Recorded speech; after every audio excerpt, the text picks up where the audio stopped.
don't even need the help of the Kenters.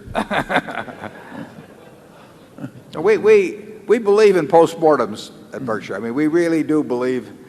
One of the things I used to do when I ran the partnership is I contrasted all sale decisions versus all purchase decisions. It wasn't enough that the purchase decisions worked out well. They had to work out better than the sale decisions. And managers tend to be reluctant to look at the results of the capital projects or the acquisitions that they propose with great detail a year or two earlier to a board, and they don't want to actually stick the figures up there as to how the reality worked out against the projections. And that's human nature.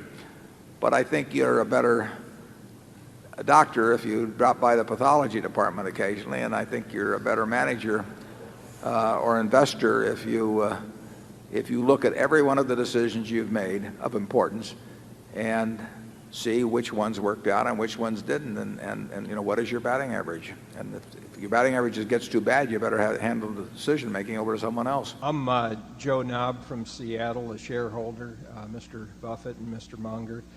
I wonder if you could comment a little bit further on McDonald's, carrying forward your comments of this morning, but more oriented toward how the McDonald's would stack up against the inevitables in international type business, what your vision would be on their growth potential in places like Germany, China, so on and so forth. Yeah, I guess I just would have to stick with my comment that you won't get the inevitability in food that you will get in a single consumer product. You know, such as blades. I mean,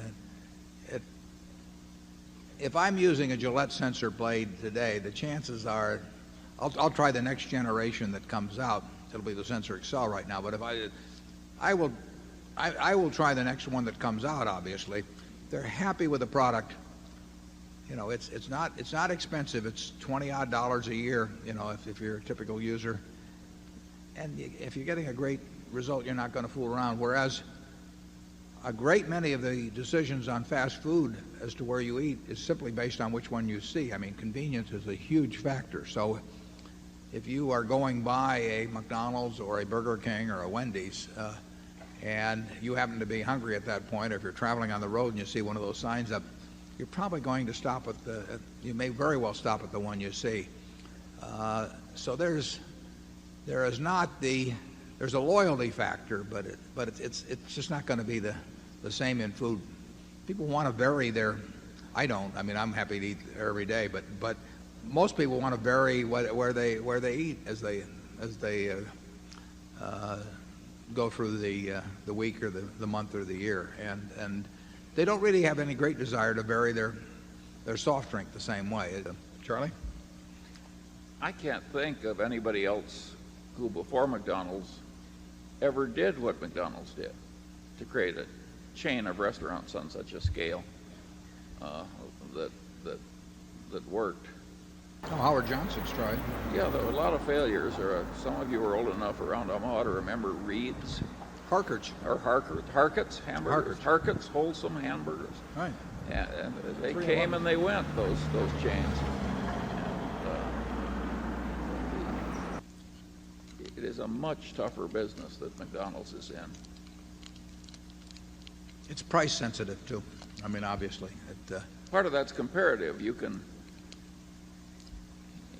spend a lot more money on hamburgers in the course of a year than razor blades.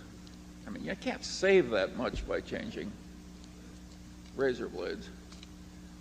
Yeah, the average person will buy 27 in the United States, 27 Sensor Excels a year. You know, that's one every roughly 13 days, and I don't know what the retail price is because they give them free to us as directors, but you know, if they're $1, it's $27. I mean, and it makes a lot of difference. That's what's happening, of course, around the world, is people that are using cheap double-edged blades or whatever, is they keep moving up the comfort scale and the comfort ladder, and Gillette is a direct beneficiary of that. And the difference between having great shaves and very so-so shaves and lots of nicks and scratches and everything is $10 a year or $12 a year. I mean, that's not going to cause many people to change their their habits. And incidentally, the censor for women has just been a huge success.